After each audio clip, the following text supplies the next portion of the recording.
solemnly swear I, John Fitzgerald Kennedy, do solemnly swear that you will faithfully execute the office of President of the United States that I will faithfully execute the office of President of the United States and will, to the best of your ability, and will, to the best of my ability, preserve, protect, and defend the Constitution of the United States. preserve, protect, and defend the Constitution of the United States. So help you God. So help me God.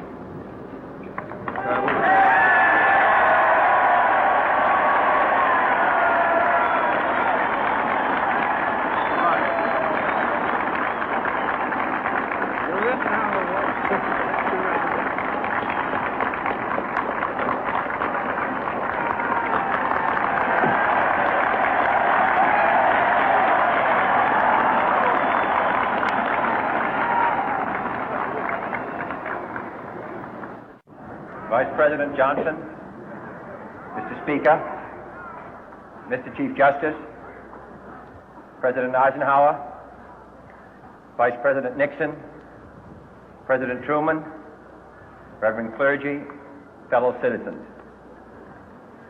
We observe today not a victory of party, but a celebration of freedom, symbolizing an end as well as a beginning, signifying renewal as well as change. For I have sworn before you and Almighty God the same solemn oath our forebears prescribed nearly a century and 3/4 ago. The world is very different now, for man holds in his mortal hands the power to abolish all forms of human poverty and all forms of human life. And yet the same revolutionary beliefs for which our forebears fought are still at issue around the globe. The belief that the rights of man come not from the generosity of the state, but from the hand of God. We dare not forget today that we are the heirs of that first revolution. Let the word go forth from this time and place to friend and foe alike that the torch has been passed to a new generation of Americans born in this century, tempered by war, disciplined by a hard and bitter peace, proud of our ancient heritage, and unwilling to witness or permit the slow undoing of those human rights to which this nation has always been committed and to which we are committed today at home and around the world.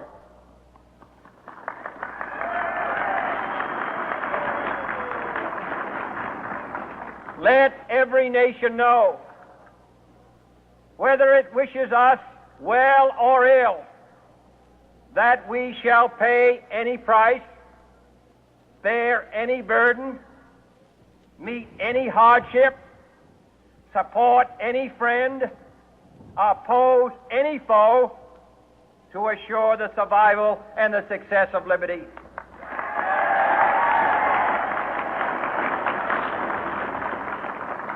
This much we pledge and more. To those old allies whose cultural and spiritual origins we share, we pledge the loyalty of faithful friends. United, there is little we cannot do in a host of cooperative ventures. Divided, there is little we can do, for we dare not meet a powerful challenge at odds and split asunder. To those new states whom we welcome to the ranks of the free, we pledge our word that one form of colonial control shall not have passed away, merely to be replaced by a far more iron tyranny. We shall not always expect to find them supporting our view, but we shall always hope to find them strongly supporting their own freedom and to remember that in the past, those who foolishly sought power by riding the back of the tiger ended up inside.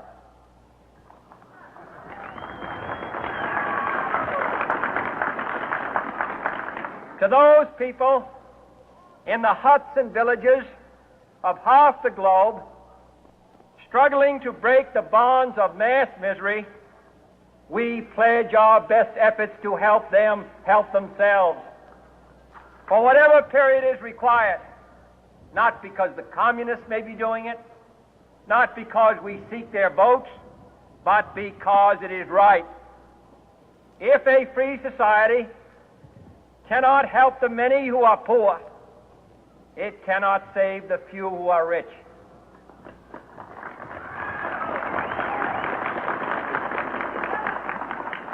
To our sister republics south of our border, we offer a special pledge to convert our good words into good deeds, in a new alliance for progress, to assist free men and free governments in casting off the chains of poverty.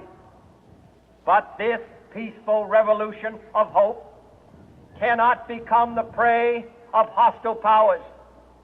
Let all our neighbors know that we shall join with them to oppose aggression or subversion anywhere in the Americas. And let every other power know that this hemisphere intends to remain the master of its own house.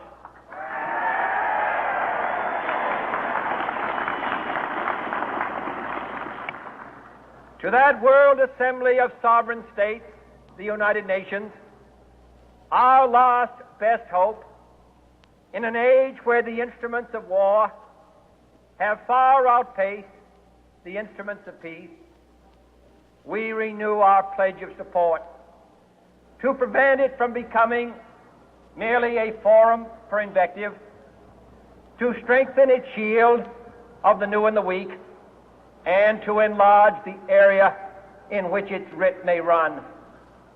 Finally, to those nations who would make themselves our adversary, we offer not a pledge, but a request that both sides begin anew the quest for peace.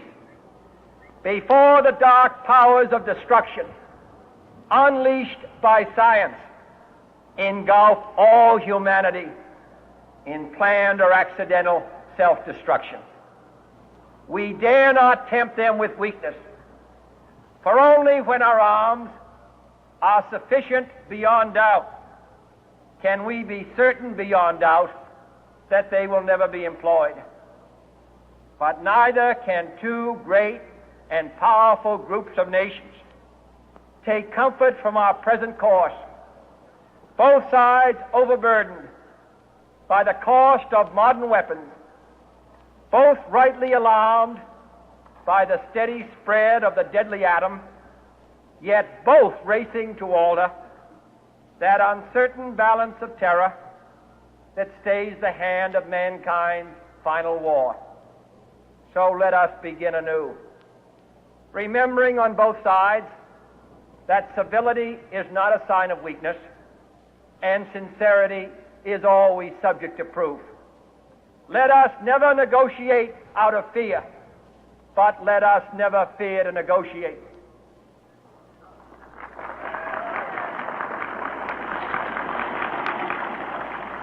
Let both sides explore what problems unite us, instead of belaboring those problems which divide us.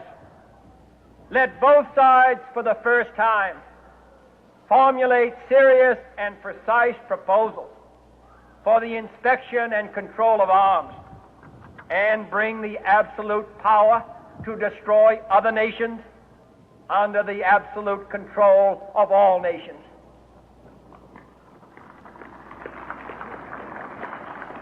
Let both sides seek to invoke the wonders of science instead of its terrors. Together, let us explore the stars, conquer the deserts, eradicate disease, tap the ocean depth, and encourage the arts and commerce. Let both sides unite to heed in all corners of the earth the command of Isaiah to undo the heavy burden and let the oppressed go free. And if a beachhead of cooperation may push back the jungle of suspicion, let both sides